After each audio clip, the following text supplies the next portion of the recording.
So, I have something fantastically exciting, gents. I bought one of Wargaming's sexy, large loot boxes. And I gotta say, I cannot wait to see what I'm gonna get. I could get an IS-28, I could get a Defender, I could get an E-25. Do you want to open it? I want to open it.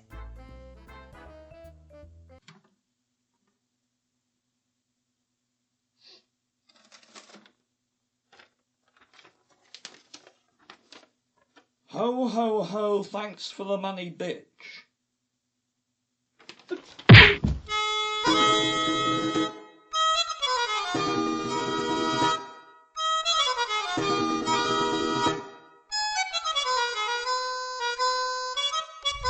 was very important to us to find the balance between playable physics and realism. Armor penetration. Well, I have half a... What is it? I've got some pretty bad news for you. GG Wargaming and Wargaming is critics with censorship. Monetize the game even after they charge it. Pretty much falls apart after this. You're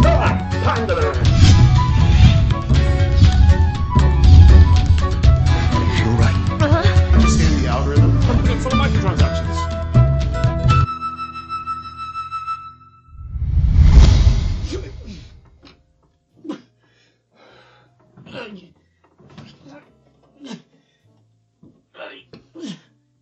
Oh, God.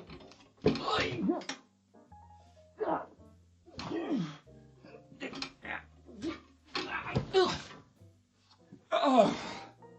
Hey. Yeah. Thanks, Steve. Yeah, I'm just... Listen, you've probably heard about the whole loot box thing, Yeah, I thought you might have. Listen, I'm doing an episode of Wallst Weekly on it, and as you've been fairly popular in the past, against my better judgment, I wanted to ask if you wanted to come down and give your opinion, just normally said. non-violently, I might add. What do you think? Hello? You couldn't resist it, could you? You couldn't resist throwing out any form of integrity out the window in aid of your barely concealed cash grab. And you had to do it in the most glaringly toxic way imaginable. Loot boxes. This is the latest in a long line of demoralising decisions that I vehemently disagree with on the part of Wargaming, and it's perhaps the most egregious of the lot. And I'll explain why in a moment. For now, let us clarify what exactly is going on for those who don't know. Steve! So, Wargaming last year made a bit of money from loot boxes. Just a little bit. Let's just say from my community alone, they made over £1,000 because I made the mistake of saying that I wanted a Type 59 and my stream threw like 500 boxes at my head. So, Wargaming are recognising all the good things about last year. The game bonuses, the Christmas tree tiers, the bonus crew members, the female crew members, the RNG-based decoration farm. However, they have returned. And by they, I mean the loot boxes. Gambling personified to human form wearing a Santa costume. Oh my word, Santa! I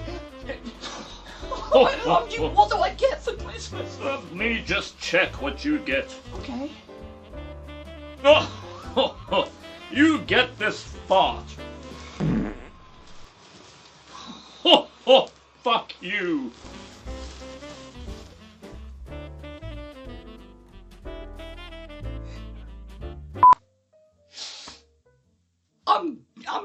downright giddy. I don't know why. Wargaming, again, are hopping on the proverbial shit ship, following in the footsteps of many of the giants like Activision and EA. Wait a minute, the boxes won't be available in Belgium? Well, why is that? Wargaming, you want to lead us in on that? Oh, it's because companies like EA and Activision fucked up so royally with their biblical greed in titles like Battlefront 2 and Call of Duty that Belgium has actually made paid loot boxes literally illegal. Well, why did they do that? Well, they did that because loot boxes, in their eyes at least, are gambling. They are predatory, they are exploitative, and Belgium's Minister of Justice, Cohen Geens, called them dangerous for mental health. You know, I thought perhaps Wargaming would up Periscope from the submarine inside their own ass far enough to see that these loot boxes are just... I thought they'd see the fiasco, at least, and think maybe best to shy away from that. They can call it holiday ops all they want. They can wrap it in tinsel, call it George, and take it for walks. It does not matter. It does not make one bit of difference. It doesn't change the fact that despite a country ruling these things illegal, despite them being called dangerous, exploitative, despite them being legally classified as gambling, in Belgium, Wargaming still have not shied away from shoving them towards us like a proud house cat presenting a kill. I love the fact that Wargaming are not only prizing these cash-grabbing, kid-tempting bullshit boxes from last year, they are somehow actually managing to do it worse. Type 59, it was hype, but it wasn't OP. Let's look at the prizes that you can get this year, shall we? Remember, the prizes you can get, not you will. And you know what, it's worth noting, in all due fairness, the one thing I like, the solitary saving grace in the suspiciously surreptitious, fantastical spectacle. These loot boxes, like last year, are guaranteed to get you your money's worth. As in, you will get more gold, or premium, or whatever, more value per box than just buying the gold or the premium ton of the credits or whatever in store. By that, the most basic and superficial analysis, they are well worth the money. You know, that's kind of a comfort. However, that argument doesn't stand strong in defense of these things because no one is buying them for just the gold. Right?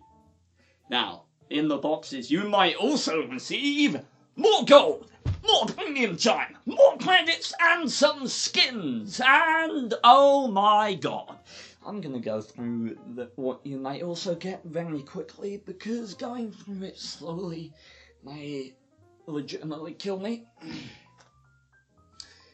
You can also get the Heifer, the M4 Improved, the KV-220, the Turan 3, the Defender, the E25, the IS-3, the new one, and the Scorpion G.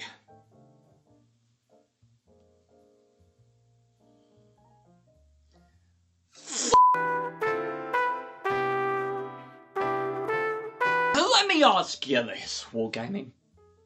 Are you watching? Let me ask, do you have any integrity whatsoever? Any? Why did you pull the E25 from stores? Because it was overpowered. A bad influence on the game. Why did you change Arty? Because it was a bad influence on the game. What is the Defender? A bad influence on the game. There is a theme here. These tanks were removed because they had a bad impact on the game one way or another. I cannot be the only one who feels that selling these tanks again, and not even selling them, selling the chance to get them again, demonstrates a powerful lack of integrity from Wargaming, a potent lack of respect for their game, that they'd exploit the overpowered nature of these tanks for a cash grab. Let me explain something here about these tanks, right? Why they are so overpowered, why they're so bad. Because An overpowered tank is fun. They are. That's why we buy them. That's why they're stuffed into these loot boxes, because they are desirable to have. But the problem is, the reason that overpowered tanks are so bad for the game is you. Mr. E25 driver, Mr. Heifer winner, Mr. Defender player. You are one person. You are one player, and you take that tank into a game of 15 opponents. So however much joy you may get in your heart, it is always outweighed by the negative impact that you playing that tank has on the game of other people. It is always outweighed by that. It's a mathematical fact. And these people who see that it's overpowered, they hear stories about how good it is, they then go out and buy it, and the cycle repeats again. And while these tanks may be overpowered in their armour and their camouflaging, their gun, their whatever, the reasons I stated are why they should stay gone. But no, they don't. Because Wargaming sees that everyone buys these boxes. They see that it makes money, and their game state is quite clearly the last thing on their mind. And therein lies the revelation, right? It's because of their perpetual cycle of profit over proportion, paycheck over parity, that people are jumping ship to begin with. You want to know why your player numbers are dwindling? People only last so long being treated like pigeons. Expected to eat up whatever mass of cash-grabbing crap you throw down from your ivory towers. You want to know how to make money? Don't sell OP premiums or loot boxes or whatever. Make a damn good game! And prioritise gameplay first and foremost. I think Wargaming understood that once. Like when the game was young and unpolluted, unpolished but pure in its way. When your priority becomes money, it's all too easy to forget the player experience. The focus becomes milking them for all that they are worth. And I can't help but feel that that's what's happening here. That's where Wargaming is. And admittedly, they've always had less than ideal ways of making money. The original gold rounds that you bought for literal gold, as in your money, for example. But there are things throughout the life of a game that you accept because there's substance and passion in the game below the surface. And I've got to say right now, it's getting hard to see that passion through the smoke of Defender gunfire, E25 camouflaging the heifer shit, and the 5% gold ammo. Loot boxes and their ties to gamble, right, and the shadiness of any developer that implements them is something that I think I've probably made my thoughts on clear at this point. So let me express a couple of personal gripes that I have with these particular boxes. You may not share them, but I want you to hear them.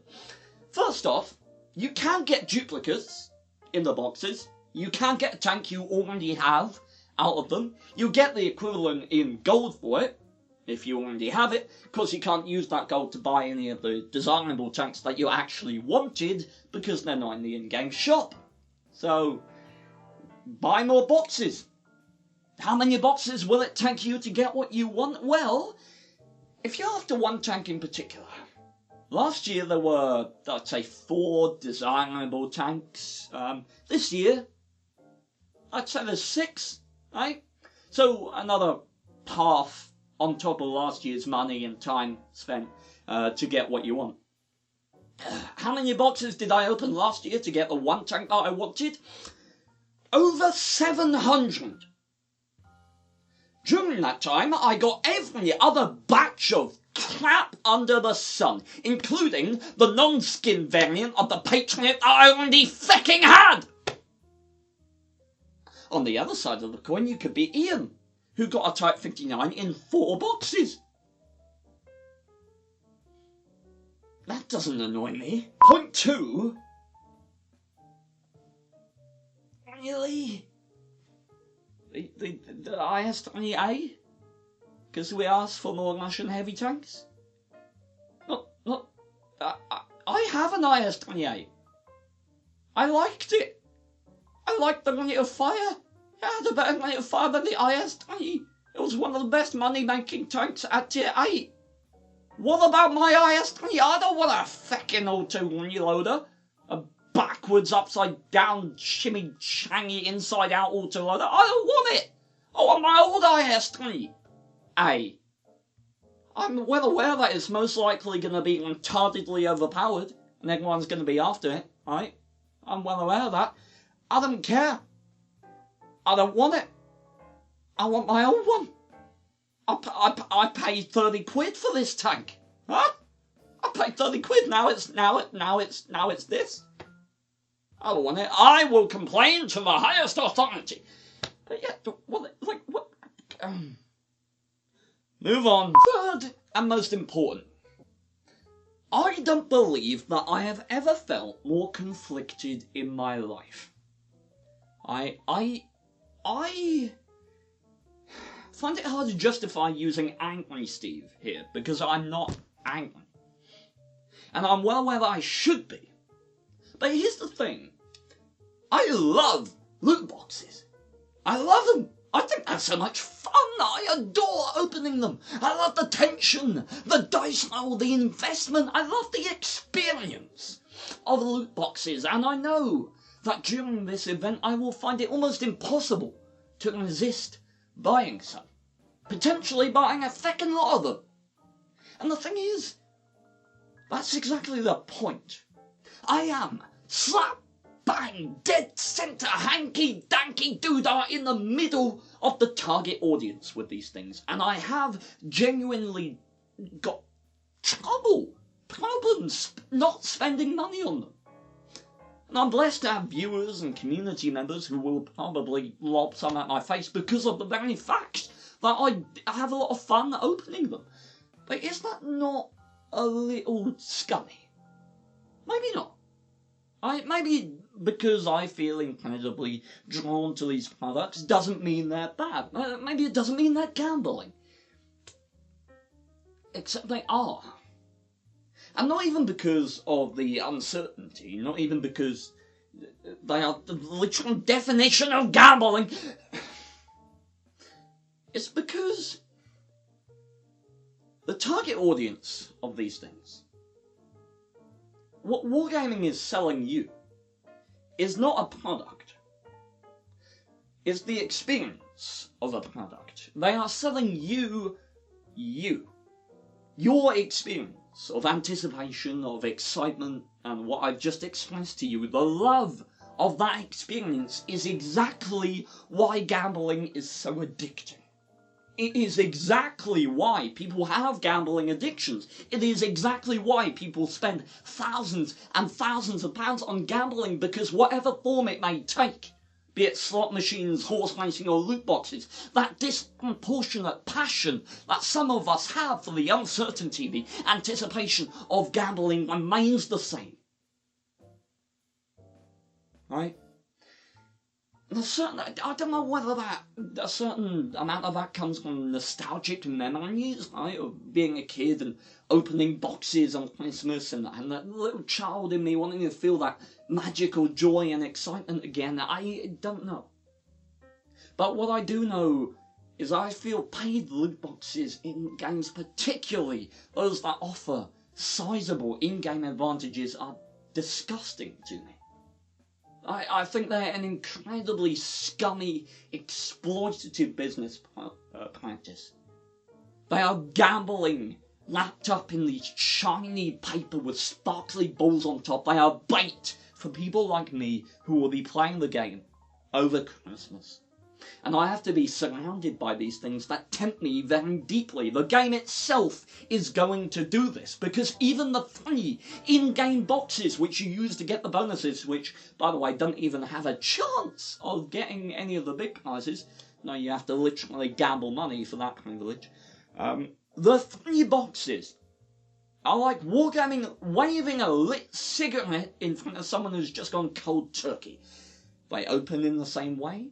They have the same animations, they tease you, they tempt you throughout the entirety of the event until you're like, okay, maybe I'll just buy 1, or 3, or 5. I feel utterly disgusted, honestly. And the more I think about it, the more I deconstruct it in my head, the more pissed off I become. There are a lot of young people who play World of Tanks, many of whom I'm sure can identify with me when I say I find these things incredibly hard to resist.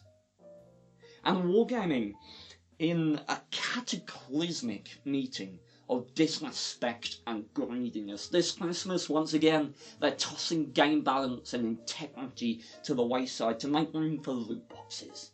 And the 5% chance to not feel like the exploited, overmilked cow they clearly view us all as.